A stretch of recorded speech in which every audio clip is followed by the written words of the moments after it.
Good morning, comic book fans. Welcome back to Comics in 5 Minutes. I'm your ever-loving host, Shorty, and we're carrying on with our Best of 2022 roundup, and we're in the top 3 now.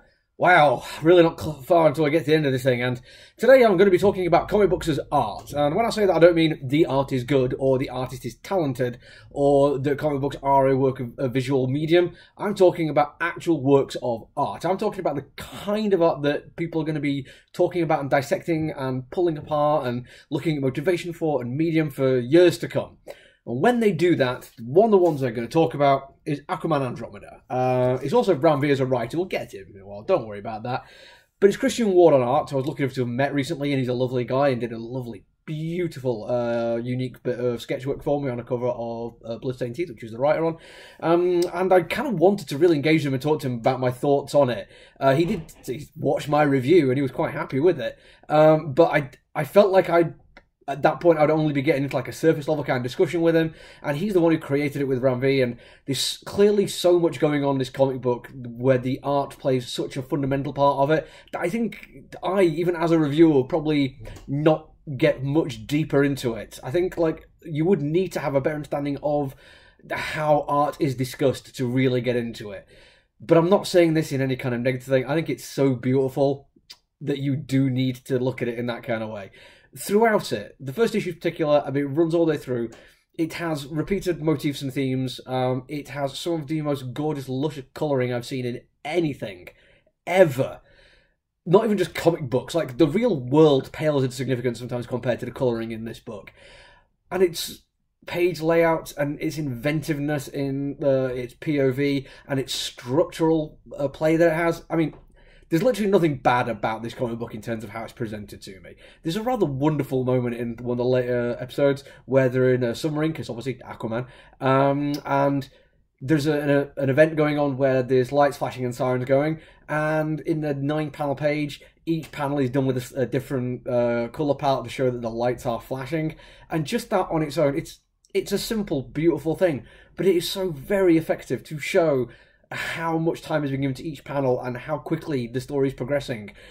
It's just beautiful every step of the way. I could open random pages and there would be something amazing to show you. I'm trying to find stuff which isn't just very dark colours, because there's a lot of underwater stuff. Oh man, yeah. I mean, just that on its own. Just look at the bold colouring on that. There's a bit where we get a sea monster turn up, which is absolutely spectacular. We get this sense of deep, dark voids, but again, nicer, lighter colours throughout. It just jumps from the page, everything about it. And it works so well as a horror story, because there is, I say, giant monsters and the crushing depths of the deep ocean. Just a terrifying concept on its own, by the way. I have, in my time, gone scuba diving off a coral reef, and my fear of heights came back in a very unexpected way. I'm generally terrified of things like the ocean. Forget the fact that there are sharks and, squid down there. Just the depths of it alone is a scary thing, and the idea of that much of it. And that comes into play a little bit, but it's also a very human story. And here we get to Ram V, who is one of my favourite writers. The fact that he's coming at number 3, give you an idea that the top 2 are pretty solid comic books yet to come. But he is at his most lyrical in the first issue on this one.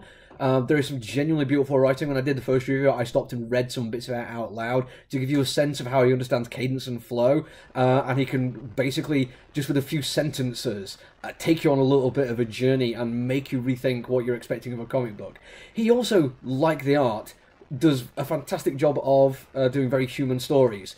There is a recurring motif of redemption throughout this as well. I mean, I've talked about in the original review, it's about stories. One of the repeated visual motifs is a circle and a broken circle. The idea of the cyclical nature of history and stories, but also these stories do end and there will be tragedy. That plays out so beautifully when you get some fantastic payoff for what some of this has been leading to. And I don't want to tell you exactly what is going on. I don't want to spoil it for you. It's only 3 issues, but it is worth your time for that alone. But the payoff when it comes is a human story. It isn't about Arthur Curry and Atlantis and the deep sea horrors. It is a human story of tragedy and loss, and the willingness to do terrible, terrible things, and what hope there might be, if any at all, to redeem oneself for these things that we've done in the past. It's superb. And I cannot stress this enough. I love Ramvi. I mean, you all know this by now, but the art is absolutely what sold it to me. I picked up it up because Ramvi's name was on it, and I like Christian Wood. I've seen him do a bunch of other things that I've really enjoyed. Odyssey off the top of my head, but this is like a different level. I think it's maybe the best thing he's ever done. And to say that of an artist who's got such a story past with comic book art, to say that this is the best he's ever been, I don't think I'm selling that even close to short.